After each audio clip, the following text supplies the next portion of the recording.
আসসালামু আলাইকুম রহমতুল্লাহ। ওয়ালাইকুম আসসালাম ওয়া রাহমাতুল্লাহি ওয়া বারাকাতুহু। জি ভাই বলেন। এক গৃহিণী যারা স্বামী আছে, সংসার আছে জি, বা সন্তান আছে, জি। তার এর জ্ঞানও হয়তো কিছুটা আছে বা সহি জ্ঞানও আছে, তারা দাওয়াতি ক্ষেত্রে আহ কতটুকু সময় ব্যয় করতে পারবে এই দিনই দাওয়াতি কার্যক্রম করার জন্য, অথবা তাদের সন্তান এবং সংসার স্বামীকে সময় না দিয়ে বা তাদের সময় থেকে বঞ্চিত করে দাওয়াতি কাজ করা তাদের জন্য কতটুকু জায়েজ বা কতটুকু সীমারেখা আছে, এক্ষেত্রে তারা কতটুকু যেতে পারে, এটা যদি একটু বলতেন। বিসমিল্লাহির রহমানির রহিম। আলহামদুলিল্লাহ ওয়াসসালাতু ওয়াসসালামু আলা রাসূলিল্লাহ। প্রথম প্রশ্ন করেছেন যে গৃহিণী অর্থাৎ বিবাহিতা, সংক্ষেপে বললে বিবাহিতা বোনেরা স্বামীর সংসারে যখন চলে এসছে, এখন দিন শিখার ক্ষেত্রে অথবা দিনের দাওয়াতের ক্ষেত্রে কতটা তারা অংশ নিতে পারবে। এমনিতে প্রাথমিক তাদের দিনের জ্ঞান আছে, যে জ্ঞানের মাধ্যমে সে শুদ্ধ ইবাদতবন্দি করতে পারবে, সহিহ আকীদা জানে, কিন্তু অতিরিক্ত শিখতে চায়, অতিরিক্ত অন্যদেরকে দাওয়াত দিতে চায়। এই ক্ষেত্রে স্বামীর হককে উপেক্ষা করে অথবা ছেলে মেয়েদের ক্ষেত্রে তাদের পরিচর্যার ক্ষেত্রে তরবিয়তের ক্ষেত্রে অবহেলা করে দাওয়ার কাজ করা, এই বিষয়টি সম্পর্কে জানতে চেয়েছেন। এই মর্মে শুরু করবো কোরআন কারীমের আয়াত দিয়ে। আল্লাহ রাব্বুল আলামিন ইরশাদ করেছেন, আর রিজালু কাওয়ামুন আলান নিসা, পুরুষদেরকে হাকিম, শাসক, দায়িত্বশীল বানানো হয়েছে আলান নিসা, নারীদের ওপর, স্ত্রীদের ওপর। কেন? আল্লাহ দুটো কারণ বর্ণনা করেছেন। একটি বলছে বিমা ফাদ্দালাল্লাহু বা'দাহুম আলা বা'দ, যেহেতু আল্লাহ রাব্বুল আলামিন একজনকে অপরজনের উপর শ্রেষ্ঠত্ব ফজিলত দিয়েছেন, তো পুরুষকে নারীর ওপর, স্বামীকে স্ত্রীর ওপর আল্লাহ ফজিলত শ্রেষ্ঠত্ব দিয়েছেন। এটা আল্লাহর ফয়সালা, সুতরাং মেনে নিতে হবে। আল্লাহ যিনি সৃষ্টি করেছেন, আলা ইয়ালামু মান খালাকা ওয়া লাতীফুল খবীর, তিনি ভালো করে জানেন যে কার মধ্যে কোন ফজিলত গুণটা আছে। নিঃসন্দেহে নারীদের মধ্যে, বোনদের মধ্যে এমন কিছু গুণ আছে যেই গুণ পুরুষের মধ্যে নেই, কিন্তু সমষ্টিগতভাবে দেখলে আল্লাহ রাব্বুল আলামিন বেশি জানছেন যে পুরুষকে আমি শ্রেষ্ঠত্ব দান করেছি, শারীরিক দিক থেকে, ঝুঁকি নেওয়ার দিক থেকে, ছোটাছুটি করার দিক থেকে ইত্যাদি। জি, ইত্যাদি, সাহসের দিক থেকে আরো বহু দিক রয়েছে। অবিমা আনফাকুয়া, দ্বিতীয় কারণ কেন আল্লাহ নেতৃত্ব দেবেন পুরুষকে, অবিমা আন, যেহেতু তারা ব্যয় করছে, খরচ করছে, ভরণ পোষণের দায়িত্ব নিতে হচ্ছে। বিয়ে করে নিয়ে এসছে, এখন রানী হয়ে বাড়িতে বসে থাকবে একজন বোন, আর তার স্বামী কোথা থেকে খাবার নিয়ে আসতে হবে, কোথা থেকে বাসা ভাড়া নিয়ে আসতে হবে, কোথা থেকে ছেলে মেয়েদের আহার নিয়ে আসতে হবে, বস্ত্র নিয়ে আসতে হবে, কেনাকাটা করে নিয়ে আসতে হবে, সব তার দায়িত্ব, সব তার দায়িত্ব। অভিমান, যেহেতু সে খরচ করছে, তাহলে যখন স্বামী খরচ করছেন, তখন একটা কথা মনে রাখতে হবে যে স্বামী স্ত্রী সম্পর্কটা শুধু এইরকম নয় যে শারীরিক সম্পর্ক। অনেক বোনেরা আজকাল মনে করছেন যে আমার স্বামীর শারীরিক হক আদায় করে দিলে যথেষ্ট। না না না, যথেষ্ট নয়।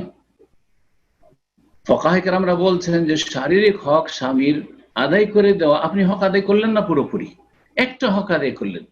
কারণ যে হকটা আদায় করলেন আপনি শারীরিক ভাবে, শারীরিক সম্পর্কের মাধ্যমে, তাতে আপনিও উপকৃত হচ্ছেন। তিনি যেমন সম্ভব করছেন, স্ত্রী সম্ভব করছেন, আপনি স্বামী পুরুষ সম্ভব করছেন। তিনি যেমন আপনার মাধ্যমে পাপ থেকে বাঁচছেন, আপনিও তার মাধ্যমে পাপ থেকে বাঁচছেন। সমান সমান এই দিক থেকে দুইজনে একে অপর থেকে সমান, আপনি উপকৃত হচ্ছেন, লাভবান হচ্ছেন। তাহলে যে খরচ করছে স্বামী, এর বিনিময়ে কি পাবে? সেটা হচ্ছে বাড়ির সংসারের দেখাশোনা, তা হচ্ছে স্বামীর প্রয়োজনীয় কাজগুলি করা, পাহাড়ের মতো বোঝা নয়, বরং স্বামীর প্রয়োজনীয় কাজগুলি করা, আর ছেলে মেয়েদের পরিচর্যা, তরবিয়ত করা। স্বামীর যে কাজগুলি করতে হবে তার একটি হচ্ছে তার জন্য পাকশাক করা। পাকশাক স্ত্রীকে করতে হবে, এই করলে হবে না যে দুইজনে শেয়ার করি, তুমি আসো তখন পাকশাক করবো। আরে চলবে না এটা। আমি একটু দাওয়াতের কাজে ব্যস্ত আছি, আমি একটু ফেসবুকে ব্যস্ত আছি, আমি গ্রুপ নিয়ে ব্যস্ত আছি, আমি অনেকগুলি গ্রুপ চালাই, এসব চলবে না কথা। অচল কথা এসব। যেহেতু স্বামী খরচ করছে, ভরণ পোষণ দিচ্ছে, আপনার কোনো টেনশন নেই, সুতরাং আপনাকে পাক শাক করে খাবার প্রস্তুত রাখতে হবে। স্বামী আসবে তার আগে আপনাকে সেজে গুজে থাকতে হবে। স্বামী আসবে, হ্যাঁ, তাকে আপনি হাসি মুখে আপনি বরণ করবেন। আপনি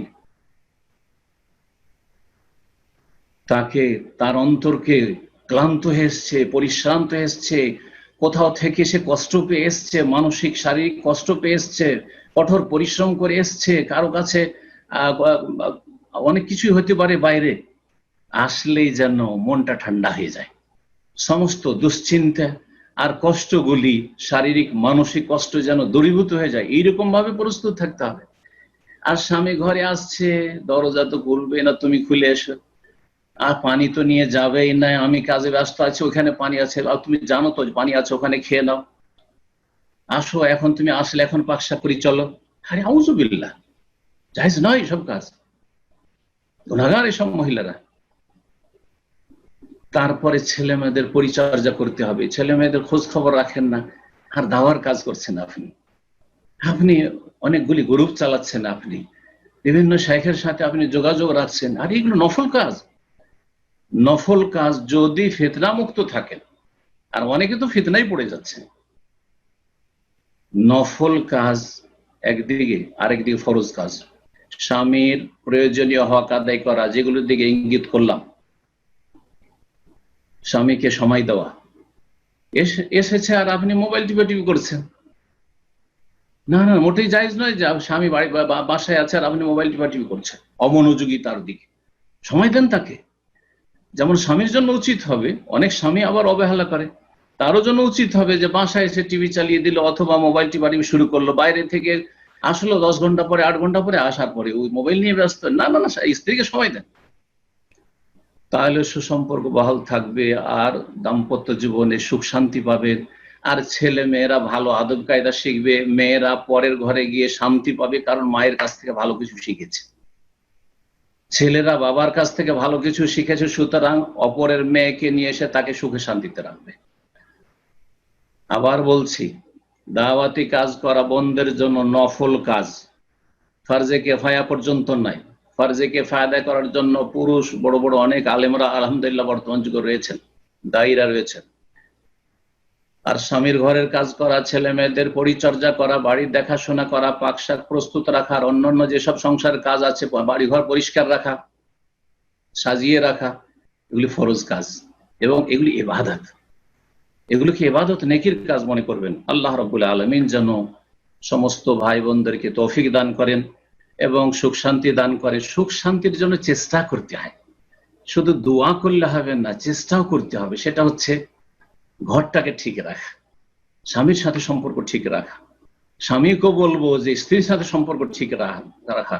আপনি স্ত্রীকে নির্যাতন করবেন, স্ত্রীকে খারাপ ভাষা বলবেন, আপনি স্ত্রীর সাথে অকথ্য ভাষা বলবেন, স্ত্রীর সাথে আপনি দুর্ব্যবহার করবেন, আর মনে করছেন যে আপনি পরিবারে শান্তি পাবেন, ছেলে মেয়ে নিয়ে শান্তি পাবেন। কি করে শান্তি পাবেন?